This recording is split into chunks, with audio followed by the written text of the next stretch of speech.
ಮಲ್ಲೇಶನಪಾಳ್ಯ ಶಾಲೆ ಆಗಿರ್ಬೋದು, ನಿವೇಶನ ಬಿಲ್ಡಿಂಗ್ ಎಲ್ಲ ಸೇರಿಸಿ ಅಲ್ಲಿ ಕೊಟ್ಟಿರುವಂಥ ಸೌಲಭ್ಯಗಳು ಎಲ್ಲವನ್ನು ಸೇರಿಸಿ ಅದ್ರ ಜೊತೆಗೆ ಮಹದೇವಪುರದಲ್ಲಿ ಇರ್ತಕ್ಕಂಥ ಶಾಲಾ ಕಟ್ಟಡ, ಅಲ್ಲಿರ್ತಕ್ಕಂಥ ಎಲ್ಲ ಫೆಸಿಲಿಟಿ ಸೌಲಭ್ಯಗಳು, ಸೈನ್ಸ್ ಲ್ಯಾಬ್, ಕಂಪ್ಯೂಟರ್ ಲ್ಯಾಬ್, ಅನೇಕ ಎಲ್ಲ ಮೂಲಭೂತ ಎಲ್ಲ ಸೌಲಭ್ಯಗಳನ್ನು ಇವತ್ತು ನಾವು ಲೆಕ್ಕ ಹಾಕೋದಾದರೆ ಸುಮಾರು 13ರಿಂದ 16 ಕೋಟಿವರೆಗೂ ಬೆಲೆ ಬಾಳುತ್ತೆ ಸರ್. ಅಷ್ಟು ಒಂದು ದಾನವನ್ನು ಇಲಾಖೆಗೆ ಸೇರಿಸೋದಕ್ಕೆ ನನ್ನ ಸೇವೆಯಲ್ಲಿ ಅದೊಂದು ನನಗೆ ಸಹಕಾರಿ. ಮಲ್ಲೇಶನಪಾಳ್ಯದಲ್ಲಿ ಕೂಡ ಜಾಗ ಇರಲಿಲ್ಲ, ಅಲ್ಲೂ ಕೂಡ ಗ್ರಾಮಸ್ಥರಿಂದ ಅನೇಕ ಹಿರಿಯರನ್ನು ಸಂಧಿಸಿ ಅವ್ರನ್ನೆಲ್ಲ ಕರ್ಕೊಂಡು ಒಬ್ಬ ದಾನಿಗಳು, ಯಾರು ಅವ್ರ ಹೆಸರು ಅಂದರೆ ವಾಸುದೇವ್ ರೆಡ್ಡಿ ಅಂತ, ತಿಮ್ಮಾರೆಡ್ಡಿ ಟ್ರಸ್ಟ್ ಅಂತ ನ್ಯೂ ತಿಪ್ಸಂದ್ರದಲ್ಲಿದ್ದಾರೆ.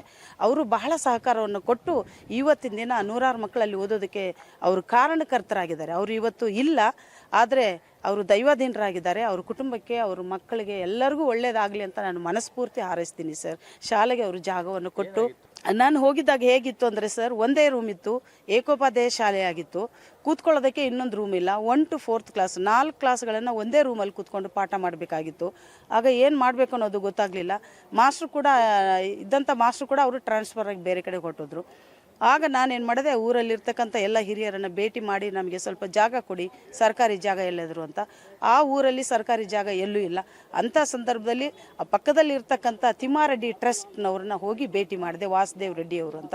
ಅವ್ರನ್ನ ಹೋಗಿ ಭೇಟಿ ಮಾಡಿದಾಗ ಅವರು ಹಿಂದೂ ಮುಂದೆ ಯೋಚನೆ ಮಾಡಿದೆ, ಆಯ್ತಮ್ಮ ನಾನು ಶಾಲೆಗೆ ಜಾಗ ಕೊಡ್ತೀನಿ ಅಂತ 30-40 ಸೈಟನ್ನು, ಕಾರ್ನರ್ ಸೈಟನ್ನು ಅವರು ನಮ್ಮ ಶಾಲೆಗೆ, ಇಲಾಖೆಗೆ ಅವರು ದಾನವಾಗಿ ಕೊಟ್ಟರು. ಕೊಟ್ಟ ಮೇಲೆ ಅಲ್ಲಿ 5 ರೂಮ್ಗಳನ್ನು ಇಲಾಖೆಯಿಂದ 2 ರೂಮು ಮತ್ತು ದಾನಿಗಳಿಂದ ಒಂದು 3 ರೂಮನ್ನು ಮಾಡಿಸಿ ಒಂದು 125 ಮಕ್ಕಳು ಓದುವಂಥ ರೀತಿಯಲ್ಲಿ ಅಲ್ಲಿ ವ್ಯವಸ್ಥೆ ಆಯಿತು ಸರ್. ಅಲ್ಲಿ ನಾನು ಮುಖ್ಯ ಶಿಕ್ಷಕಿ ಆಗಿದ್ದೆ. ಅದು ಮಲ್ಲೇಶನಪಾಳ್ಯದಲ್ಲಿ ಸರ್. ಮಲ್ಲೇಶನಪಾಳ್ಯ ಬಂದು ನಮ್ಮ CV ರಾಮನ್ ನಗರ್ ಹೌದು ಸರ್, ಬೆಂಗಳೂರಲ್ಲಿ ಬರುತ್ತೆ. ಹೌದು ಸರ್, ಹೌದು. ಅದು ನನಗೆ ಯಾಕೆಂದರೆ ನಾನು ತುಂಬ ಬಡತನದಲ್ಲಿ ಬೆಂದಿದ್ದೀನಿ ಸರ್. ಊಟಕ್ಕೆ ಕಷ್ಟ, ತುಂಬ ಕಷ್ಟ. ಊಟ ಮಾಡೋದಕ್ಕೆ ತಂದೆ ತಾಯಿಗಳು ಕೂಲಿ ಕೆಲಸ ಮಾಡುವಂಥವ್ರು. ಅವ್ರ ಮಗಳು ನಾನು. ಆ ತಂದೆ ತಾಯಿಗಳು ಓದಿಲ್ಲ. ನನ್ನ ಹಾಗೆ ಎಷ್ಟೋ ಜನ ಅವ್ರು ಇದಾಗ್ತಾರಲ್ಲ ಅಂದ್ಬಿಟ್ಟು ಓದಿನಲ್ಲಿ ಆಸಕ್ತಿಯನ್ನು ಪಡ್ಕೊಂಡು ಹಠ ಮಾಡಿ ಶಾಲೆಗೆ ಹೋಗಿ ನಾನು ಶಿಕ್ಷಕಿ ಆಗಬೇಕು ಅಂತ ಅಂದ್ಕೊಂಡಿದ್ದೆ. ಅದೇ ರೀತಿ ಶಿಕ್ಷಕಿ ಆದೆ. ಶಿಕ್ಷಕಿ ಆದಮೇಲೆ ನನ್ನ ಕರ್ತವ್ಯವೇನು, ನಾನು ಸ್ವಲ್ಪ ಹಿಂತಿರುಗಿ ನೋಡಿದೆ. ನಾನು ಚಿಕ್ಕವಳಿದ್ದಾಗ ಏನು ಅನುಭವಿಸ್ತಿದ್ದೆ, ಆ ರೀತಿ ಎಷ್ಟೋ ಮಕ್ಕಳು ಕೂಲಿ ನಾಲಿ ಮಾಡಿಕೊಂಡು ಪೇರೆಂಟ್ಸು ಮನೆಯಲ್ಲೇ ಮಕ್ಕಳು ಹಂಗೆ ಇರ್ತಾರೆ, ಶಾಲೆಗೆ ಬರಲ್ಲ. ಅವ್ರ ಮನೆಗೂ ಕೂಡ ಹೋಗಿ ಕರ್ಕೊಂಡು ಬಂದು ತಲೆ ಬಾಚಿದ್ದೀನಿ, ಆ ಮಕ್ಕಳಿಗೆ ಮುಖ ತೊಳೆದಿದ್ದೀನಿ, ಗಾಡಿಯಲ್ಲಿ ಕೂರಿಸ್ಕೊಂಡು ಸ್ಕೂಲಿಗೆ ಬಂದು ಆ ಮಕ್ಕಳನ್ನ ಕರ್ಕೊಂಡು ಬಂದು ಓದಿಸಿದ್ದೀನಿ. ಆ ಒಂದು ಕಾಳಜಿ ನನಗೆ ಅದು ಫಸ್ಟ್ದಿಂದನೇ ಬಂದಿದೆ. ನಾನು ಆ ಕಷ್ಟದಲ್ಲಿ ಬೆಂದಿರೋದ್ರಿಂದ ಒಂದು 4 ಮಕ್ಕಳಿಗೆ ಉಪಯೋಗ ಆಗಲಿ ಅನ್ನೋ ರೀತಿಯಲ್ಲಿ ನಾನು ಸೇವೆ ಮಾಡೋದಕ್ಕೆ ಪ್ರಾರಂಭ ಮಾಡಿದೆ. ಅದೇ ರೀತಿ ಮಹದೇವಪುರ ಅನ್ನೋ ಶಾಲೆಗೆ ಕೂಡ ಹೋದೆ. ಮಹದೇವಪುರ ಶಾಲೆದ ಕತೆ ಏನು ಅಂದರೆ 2 ಕಡೆಗೆ ಸರ್ ಶಾಲೆ. ಅದು ಮಧ್ಯದಲ್ಲಿ 2 ರಿಂಗ್ ರೋಡ್ ಹೋಗುತ್ತೆ. ಆ ರಿಂಗ್ ರೋಡನ್ನು ದಾಟ್ಕೊಂಡು ಮಕ್ಕಳು ಈ ಶಾಲೆ ಒಳಗೆ ಬರಬೇಕು ಅಂದರೆ ತುಂಬ ಕಷ್ಟಕರವಾಗಿತ್ತು. ಆಗ ಆ ಶಾಲೆಗೆ ಅಂತ ಒಂದು ವಿಶೇಷ ಜಿಲ್ಲಾಧಿಕಾರಿಗಳು ಒಂದು ನಿವೇಶನವನ್ನು ಮಾಡಿಕೊಟ್ಟಿದ್ರು. ಆದರೆ ಅಲ್ಲಿ ಯಾವುದೇ ಕಟ್ಟಡ ಆಗಲಿ ಏನೇ ಆಗಲಿ ಮಾಡೋದಕ್ಕೆ ಯಾರು ಹಿಂದೆ ಅಂದರೆ ಏನು ಕಾರಣ ಇತ್ತೋ ಗೊತ್ತಿಲ್ಲ, ಮಾಡಿರಲಿಲ್ಲ.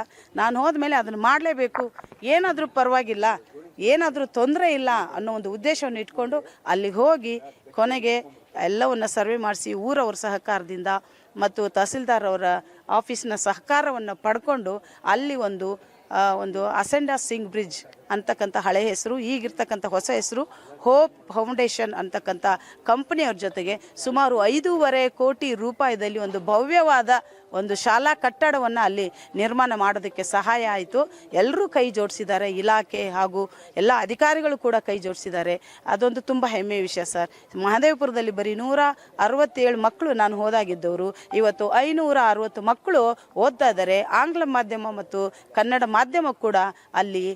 ಪ್ರಶಸ್ತಿಗೆ ನಾನು ಯಾವತ್ತೂ ಅಪ್ಲೈ ಮಾಡಲಿಲ್ಲ ಸರ್. ಅದು ಪ್ರಶಸ್ತಿಗಳು ಅಂತಂದರೆ ಸರ್, ಅದು ನಾವು ಕೆಲಸ ಮಾಡಿದ್ದೀವಿ, ನಮಗೆ ಪ್ರಶಸ್ತಿ ಕೊಡಿ ಅಂತ ಅರ್ಜಿ ಹಾಕ್ಕೊಳ್ಳೋದು ಯಾಕೋ ನನ್ನ ಮನಸ್ಸಿಗೆ ಒಪ್ಪಲಿಲ್ಲ ಸರ್.